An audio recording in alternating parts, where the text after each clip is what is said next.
United States carrier planes head in from the Pacific. Navy gun sight cameras show Japanese ships under attack.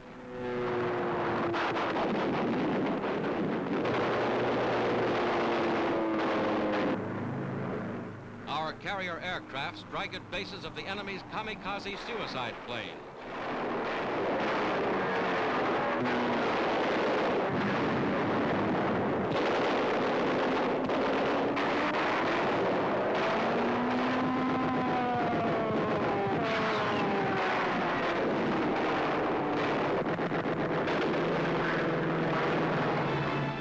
The Japanese kamikaze weapon is an 11th-hour defense against the American Navy, ranging Japanese home waters. Battle-damaged American carrier planes have some narrow escapes.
There's a Japanese suicide plane.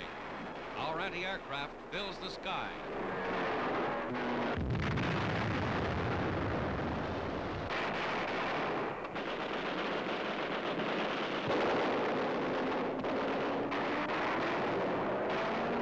Only 1 out of 10 kamikazes penetrates outer Navy defenses. 1 out of hundreds reaches the core of the fleet, and few of those hit their targets.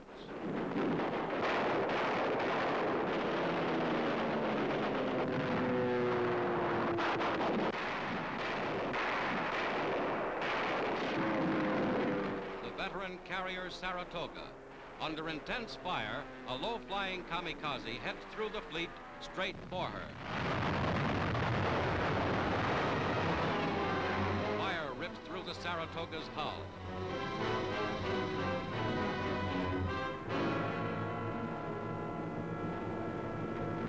The Saratoga's crew checks the blaze. In 2 hours, she was fighting again. Navy guns beat off successive attacks.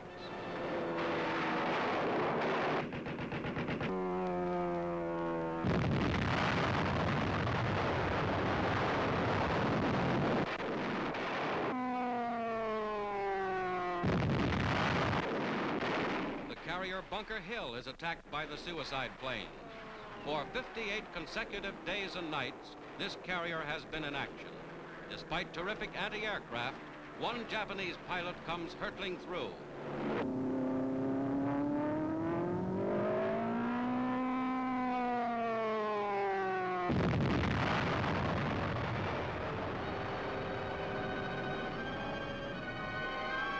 "34 planes, fully loaded, were on deck when the enemy crashed and exploded. Smoke rises hundreds of feet as the fire spreads below deck. The cruiser Wilkes-Barre comes alongside. Her hoses spray the carrier's flames. Many survivors were rescued in this dangerous maneuver.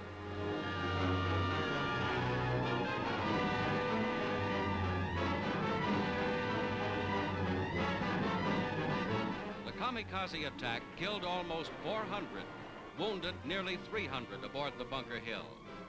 Men are picked up from the sea. Put out of action temporarily, the Bunker Hill nevertheless came through under her own power.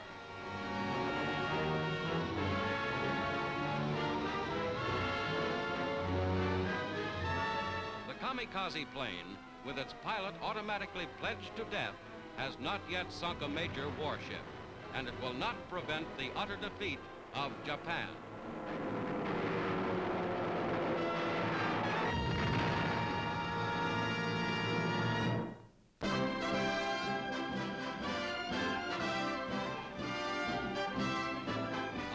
Kansas farm boy comes home.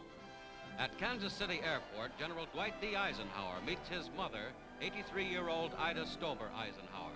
His four brothers, Arthur, Milton, Edgar, and Earl, and other members of the Supreme Commander's family join the welcome as General Eisenhower returns to the small Midwestern town where he spent his childhood.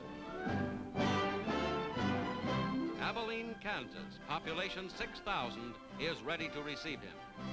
This simple white frame house was General Eisenhower's boyhood home. Now, after tremendous demonstrations in London, Paris, Washington, and New York, the general is hailed by his old friends and neighbors of this typically American small town.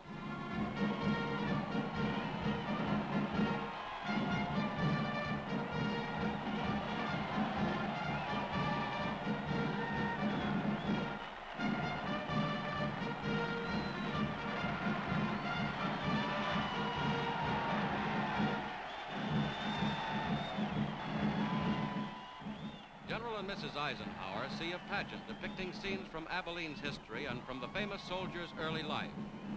The covered wagon and log cabin of pioneer days. The country's western expansion brought the railroad to Abilene in 1866.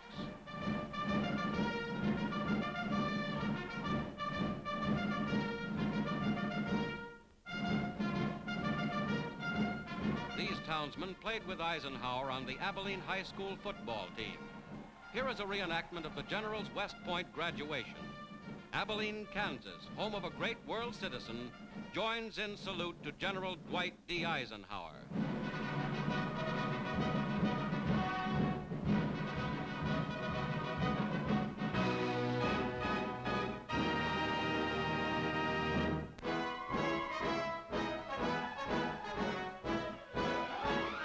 In Kansas City, President Harry S. Truman receives the honorary academic degree of Doctor of Laws from his own alma mater, the University of Kansas City, the first honorary degree the university has ever awarded.